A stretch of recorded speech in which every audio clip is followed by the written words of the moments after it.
In this video, I'm going to show you how you can easily get rid of frequently visited sites on your iPhone.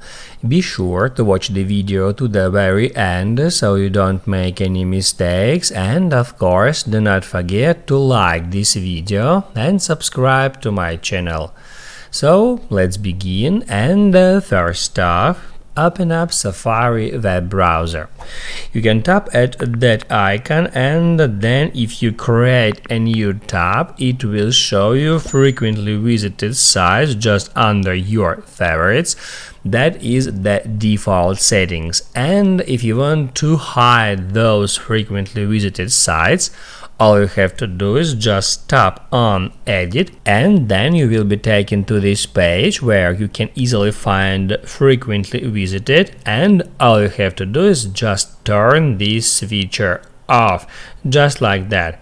Then you can close those settings, and as you can see, frequently visited sites is now gone. Now you can write down in the comments below if you have any questions about that tutorial, and also I recommend you to check out my iPhone and Safari tutorials playlists, which you can easily find in the description.